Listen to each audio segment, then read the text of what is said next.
Laken Riley was 22. Nursing student. Future healer. The kind of person who carries not just books, but responsibility. Who walks into hospitals not for herself, but for others. On that February morning, she laced her running shoes the same way she had 100 times before. She wasn't chasing history. She wasn't chasing danger. She was chasing air, sunlight, movement. But think about this. How many times have we gone for that jog, taken that shortcut, trusted that familiar path? That's the psychological knife of this case. It isn't just her. It could have been anyone. At around 9:30 a.m., she set off toward the Oconee Forest near Lake Herrick. Trees swayed gently, the campus buzzing behind her. A day that belonged to routine. But as the minutes ticked by, something monstrous slipped into that routine. Something she never could have anticipated. By noon, her friends realized something was wrong. Messages unanswered. A phone that should have buzzed back, silent. At 12:30, the calls went to police. By 1 o'clock, that forest, those trees that seemed so familiar, revealed the unthinkable. Laken was found with visible head injuries. Blunt force trauma. A life not lost gradually, but ripped away violently, cruelly, and with finality. And here's where psychology begins to twist. We all assume our routines protect us. That daylight is safety. That campus equals sanctuary. But reality? Reality does not care for our illusions. This crime tore that illusion wide open. And the question echoing across every dorm, every lecture hall, every parent's phone line that afternoon was simple, brutal, unavoidable. If it can happen to her, could it happen to me? Every crime has what investigators call the vanishing window. That critical, terrifying stretch of time between disappearance and discovery. A void where speculation grows faster than evidence can fill it. From 9:30 to 1 o'clock, that window swallowed Laken Riley. In that void, every minute became a question mark. Was she still alive? Did someone see her? Could anyone have intervened? The investigative clock was ticking loud. Officers swarmed the forest trail. They weren't looking for a jogger anymore. They were looking at a homicide. And here's the detail most people don't realize. Campus crimes don't just haunt the victim's circle. They ripple. In seconds, phones buzz. Parents call their kids. Are you safe? Lock your doors. Don't walk alone. Rumors metastasize. A killer might still be out there. And then, fear mutates. From individual fear into collective paranoia. What started as one missing student had now become a question of whether an entire community was safe. And that's where the psychology hooks us. Not just who did this, but what if they're still here? What if I'm next? Because in those hours, before suspects, before arrests, before evidence, everyone is prey to their own imagination. And then the forest whispered a name. Surveillance footage. Eyewitness fragments. A shadow at the edge of the trail. The mask was about to crack. And what would come spilling out was far bigger than one man, one crime, or even one campus. Crimes do not stay silent. Even the darkest acts leave fingerprints, not just on skin or soil, but on cameras, on witnesses, on the fabric of a place. In the hours after Laken Riley's body was found, the Athens campus was buzzing not with lectures, but with whispers. Students recalling strange faces. Joggers remembering who passed them on the trail. And then, surveillance footage, an unblinking mechanical witness, began to close the circle. The camera saw him, a man moving near the trail, out of place, out of rhythm with the ordinary joggers and students. His name, Jose Antonio Ibarra, 26 years old, Venezuelan national, living in Athens. Think about that moment, when suspicion first acquires a name. For investigators, it is a relief. For a community, it is terror. Because now the faceless killer isn't a shadow in the woods. It is a man with an address, a face, a history. And psychology sharpens the blade. Once we know who to fear, the fear grows teeth. It starts to point, to accuse, to demand answers not just about one man, but about the systems that let him be there. Because when investigators pulled Ibarra's record, it wasn't clean. He had already been detained before. Immigration violations. Prior brushes with law enforcement. The question became immediate, brutal. Why was he still here?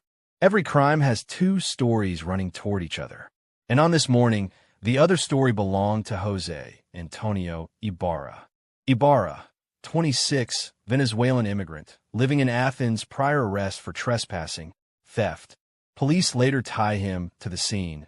Surveillance cameras, jacket tossed in trash, DNA trail. Lake Herrick looks serene. But what makes it beautiful? Its isolation also makes it dangerous. Few witnesses. Pockets of silence where cries for help dissolve into trees. At some point between 9 o'clock and 9:11 a.m., their paths crossed. And from that moment on, everything changed. And the first sign of what happened next came not from a witness, but from her phone. At 9:11 a.m., a 911 call was placed from Laken's phone. No voice, no plea, just static, rustling, and then silence. A call that speaks louder than words. The call of someone fighting for their life. Forensic evidence tells the story. Alleged attempted sexual assault, clothes displaced. She resisted fiercely, DNA from Ibarra under her fingernails. She tried to reach 911, but was allegedly stopped.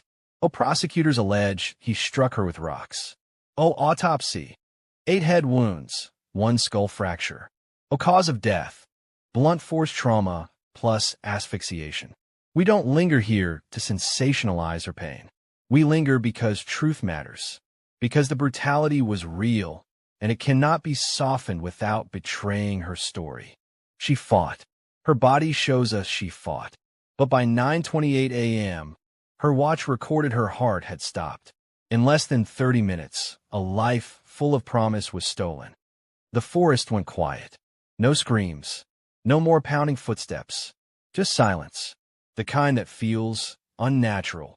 Ibarra allegedly drags Riley's body to a secluded spot, manipulates her clothes, possibly to cover or confuse. Noon. Her friends realize she hasn't returned. Search begins. Texts unanswered. Calls go straight to voicemail. Afternoon discovery. Body found off trail, concealed. Police tape, flashing lights, disbelief among students. Lockdown-like atmosphere. Rumors spreading faster than facts. When the world loses someone like Laken, the silence after is louder than the violence itself. Families sit by phones. Friends refresh their screens. And a community feels its innocence evaporate. But killers do not vanish. They leave traces. Always. And this one was no different. On February 22nd, Jose Ibarra put on a black hat, a hoodie-style jacket, and some black kitchen-style disposable gloves. And he went hunting for females on the University of Georgia's campus. And in his hunt, he encountered 22-year-old Laken Riley on her morning jog. And when Laken Riley refused to be his rape victim, he bashed her skull in with a rock repeatedly. That is what this case is all about. The evidence will show that Laken fought. She fought for her life. She fought for her dignity. And in that fight, she caused this defendant to leave forensic evidence behind. She also marked her killer for the entire world to see. The forensic evidence that he left behind in this fight is his DNA, and only his DNA and Laken's, underneath Laken's right fingernails. He also left behind in a struggle with her over her phone, because the court will hear that she called 911. He left behind his left thumbprint on her iPhone, which was found not far from her body at the crime scene. And it is that forensic evidence alone that would give you enough evidence to find him guilty as charged on the counts in this indictment. The evidence in this case will come in basically three forms. There will be forensic evidence, there will be digital evidence, and there will be video evidence. And all three forms of those evidence will point to one person, Jose Ibarra, as the killer of Laken Riley. Police investigation. Surveillance footage shows Ibarra near the scene. Jacket and trash can near his apartment. Blood matched to Riley, DNA matched to him. Rocks at the crime scene with Riley's DNA. Strands of Riley's hair linked microscopically to jacket and evidence. Neighbors reported suspicious behavior. Trail tightens around him. Ibarra taken into custody. Was this opportunistic? A moment of rage? Or the act of a predator who saw vulnerability and seized it? The evidence was overwhelming. But trials are never about evidence alone. Trials are about stories. This case was no longer a local tragedy. It had just exploded into a national firestorm. Here's where the psychology fractures. Grief has no time to breathe before politics starts choking it. Laken Riley's murder wasn't even a day old before it became a symbol. On television, on debate stages, in political speeches, her name was spoken, her face displayed, not just as a victim of a brutal act, but as an emblem in a larger war about immigration, safety, borders. And here's the paradox that tears at the heart. Her story needed to be told, but now was being told by voices with agendas, with angles, with megaphones. Imagine her parents, still reeling, still processing the unimaginable, turning on the news and seeing their daughter turned into a talking point. A life reduced to a headline, a symbol, a weapon. Do we honor victims when we turn them into symbols? Or do we bury them a second time, under the weight of agendas they never chose? And what's worse, once a crime becomes political, the truth begins to bend. Evidence matters less than narrative. Context becomes a battlefield. And the question isn't just what happened in that forest, but what does this mean for all of us? By the third day, investigators had their man. DNA evidence, clothing fibers, surveillance footage, eyewitnesses. The forensic net had closed. But here's what most people don't realize. An arrest isn't the end of fear. It is the beginning of a new kind of tension. Because now, the community didn't just have a killer. It had a face to interrogate, a past to dissect. Who was this man? How did he come here? What choices, what failures, what cracks in the system allowed him to walk free long enough to cross paths with Laken Riley? And here's where psychology digs in deep. Evil never arrives alone. It rides in on the backs of negligence, of oversight, of blind spots in the systems meant to protect us. That's the unbearable thought, that one man's violence might have been preventable. That if the system had worked differently, a daughter might still be alive. And that's when grief mutates into rage. Rage that this could happen in broad daylight. Rage that institutions failed. Rage that safety is never as secure as we think. And rage, when left unchecked, doesn't stay local. It spreads. It claws at society. It splits people apart. That's what this case was doing, splitting America open along its oldest, deepest fault lines. Safety, borders, trust, identity. And suddenly, this wasn't just the story of one jogger, one killer, one forest. It was the story of all of us, staring into a mirror we did not want to face. And yet, the story was only half written, because behind every headline, every courtroom charge, every forensic report, was a silence louder than all of it. The silence of the victim who could no longer speak. And if we were going to understand this case, not just as crime, but as a wound, we had to step back into her shoes, into the path she took, into the final minutes of her life. By now, Athens wasn't just a crime scene, it was a pressure cooker. Investigators had formally charged Jose Ibarra. Malice murder, felony murder, aggravated assault, kidnapping, false imprisonment. Each charge a nail, each detail a weight. And yet, no courtroom verdict could erase the simple fact that an ordinary jog had ended in extraordinary horror. But here's the shift. This case stopped being about evidence alone. It became about meaning. The crime scene reports, blunt force trauma, head injuries, painted a brutal picture. But beyond the forest, beyond the courtroom filings, the narrative had been hijacked. National leaders were using Laken Riley's name in immigration debates. Her death, in a matter of days, had crossed from private grief into public war. And the psychological paradox sharpened. Can a victim ever rest when their story is no longer theirs? For investigators, this was the moment of clarity. Evidence wasn't just evidence anymore. Every strand of DNA, every surveillance frame, every forensic report wasn't only proof, it was ammunition. In a trial, in politics, in the court of public opinion. And here's the part that cuts deep. Truth was in danger of being drowned by noise. So the question shifted, didn't it? Not just who killed Laken Riley, but what story will her death be forced to tell? Every case eventually enters a courtroom, even if the trial hasn't started. And here, the courtroom was already forming in the public's imagination. Inside, the law was clear. The state had its charges. The defense would mount its strategies. The DNA evidence was damning, the surveillance footage suffocating. A case that, on paper, seemed immovable. But outside, the court of shadows raged. In the media, in politics, even in family living rooms, this case became a Rorschach test. People didn't see what was proven. They saw what they feared most. Some saw immigration failure. Some saw violence against women. Some saw the collapse of safety itself. And that's what makes this hour unbearable. The tension between justice as fact and justice as story. Think about it.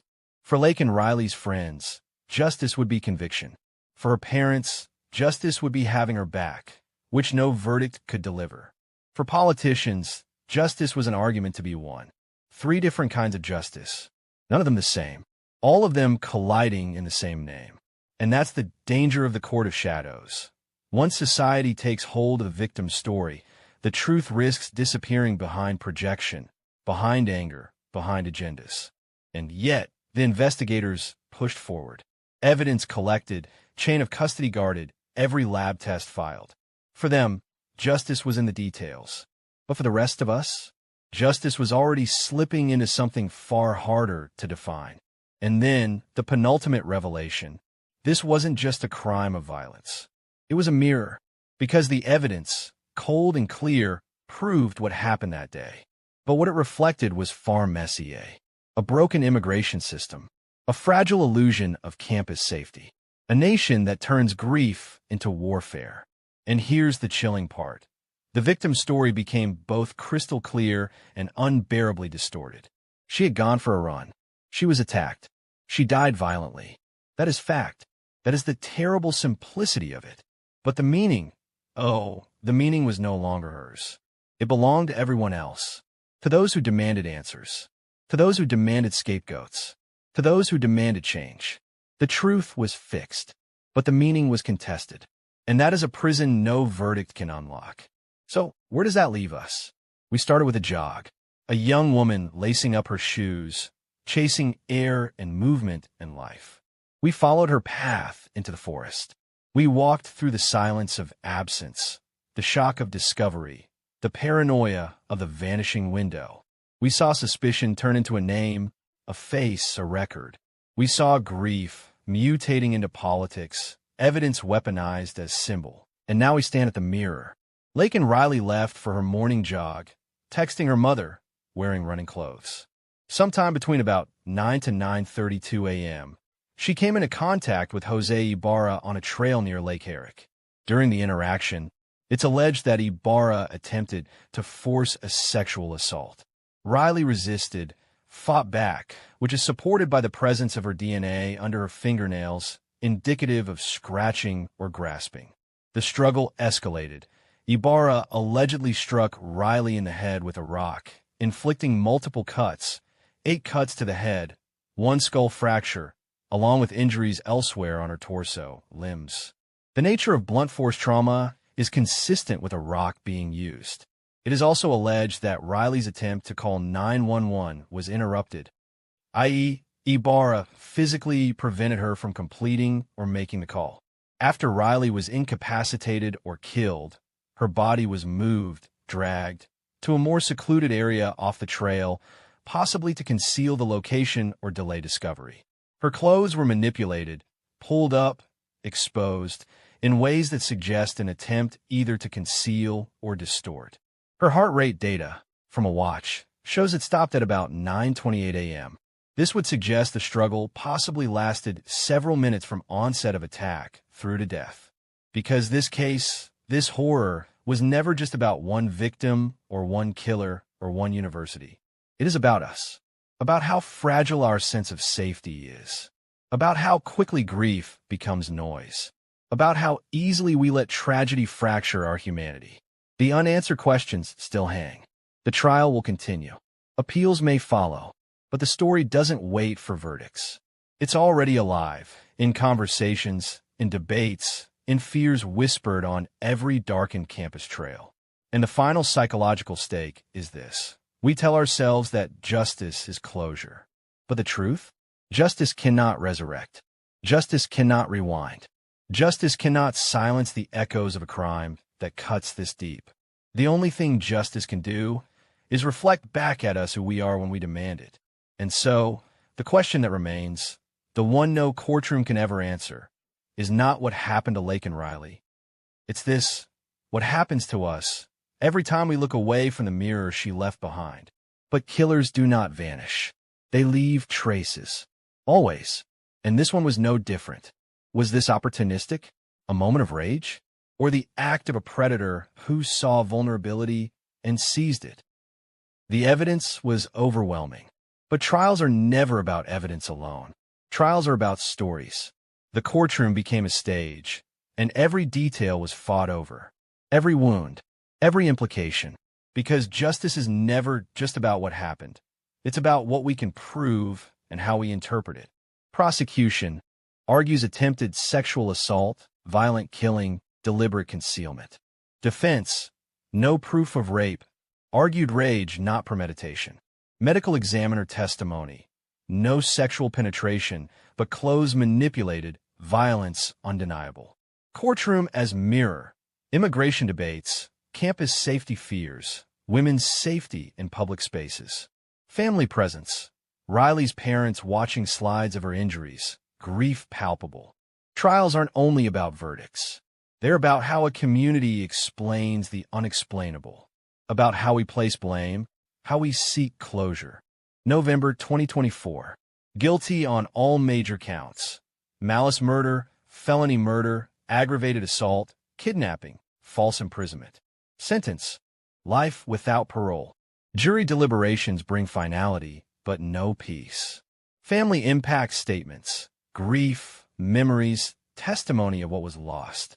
Ibarra's sentence: justice served legally, but not emotionally. Broader reflection. Oh, fragility of everyday safety. Oh, violence against women as recurring societal scar. Oh, the political weight of crime in polarized times. The trail remains open. Students run there still, but their footsteps echo differently now. They carry the weight of her story, the jog that became a crime scene, the call that couldn't go through, the life that ended in silence. And as long as we remember her, the ordinary can never again feel quite so safe. That is the shadow of the Laken Riley case. I suspect what we're about to see is the victim's body there. I'm going to offer for anyone that's here to step out if you want to do that. I'll pause and allow you to do that. May I have one moment? Maybe more difficult.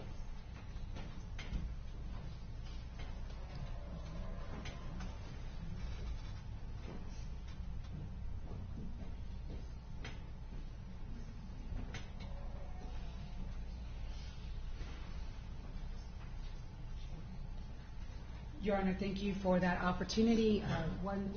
A few people have left, but the others are insisting upon staying, and I have cautioned them to refrain from any statements about it. Oh, shit. Is the university I found it? Ma'am. Oh. I need EMS immediately to the location where the phone pings.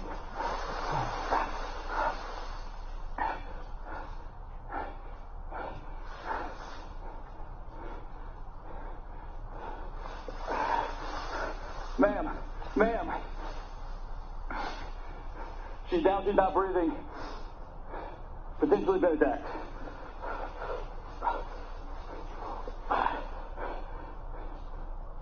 Starting CPR now.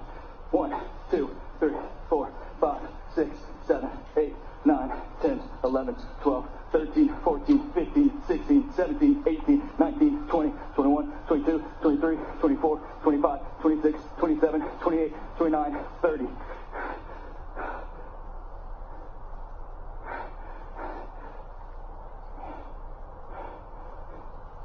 One, 2, 3, 4, 5, 6, 7, 8, 9, 10, 11, 12, 13, 14, 15, 16, 17, 18, 19, 20, 21, 22, 23, 24, 25, 26, 27, 28, 29, 30. I'm not getting any pulse. She's stiff. 1, 2, 3, 4, 5, 6, 7, 8, 9, 10, 11, 12, 13, 14, 15, 16, 17, 18, 19, 20, 21, 22, 23, 24, 25, 26, 27, 28, 29, 30. That's why she was attacked. 1, 2, 3, 4, 5, 6, 7, 8, 9, 10, 11, 12, 13, 14, 15, 16, 17. Take over. Looks like blunt force trauma to the head. Her shirt has been removed above her breast. We heard you describe it, but tell us for the record, when you observed Laken Riley, first of all, how would you describe her clothing? So it appeared that her clothing, at least her shirt, had been removed to up above her breast. It did not look as if something had unintentionally happened, as if somebody falls and has a wardrobe malfunction. It looked more intentional, as if somebody had attempted to either remove her top or maybe had used it to drag her. Sergeant Epps, did you notice anything about Laken Riley's clothes beneath her waist? Yes, so she had on a pair of running leggings, and it looked like in the front side her underwear was bunched up towards the top end. Was her navel exposed? Yes.